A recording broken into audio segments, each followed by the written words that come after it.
আসসালামু আলাইকুম। তো আমি আসলে কমন রুমে বসেছিলাম, দেখছি আমাকে আর আমার মেয়েকে নিতে আপনাদের ভাইয়া গেছে। তো আমার ব্যাগটা ওর কাঁধে উঠাই দিছি। আজকে সব দায়িত্ব ওর পালন করার। মেয়ের ক্লাসরুমে বই খাতা সব ঢুকাই দিচ্ছিল, কারণ এগুলো প্রতিদিন আসলে আমার করতে হয়। তো আজকে ও যেহেতু স্কুলে গেছে, তো ওকে দিয়ে সব কাজ করাই নিচ্ছিলাম। তো মেয়ে খুবই খুশি হয় যখন ওর বাবা আসলে স্কুলে নিতে যায়, অনেক খুশি হয়। তো মেয়ে আর বাবার একটু ভিডিও করে দিচ্ছিলাম, সব গার্জিয়ানরা আমাদেরকে দেখছিল, আশপাশে সবাই।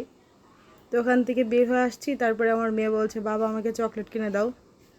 তো দেখেন, স্কুল থেকে বের হলেই আর বায়না থাকে চকলেট খাবারের। তো বাসায় এসে তো ইলিশ মাছ রান্না করলাম, আর করলা দিয়ে আলু দিয়ে আসলে চচ্চড়ি করেছি। আজকে আসলে একটু বড় ননদের বাসায় দাওয়াত আছে, তাই আজকে রান্না অল্পই করেছি। এতে এদিকে আপনাদের ভাইয়া তো খেতে বসে গেছে, খাচ্ছিল। তো টাটা ভাই, ভিডিওটা ভালো লাগলে লাইক আর শেয়ার করে দেবেন।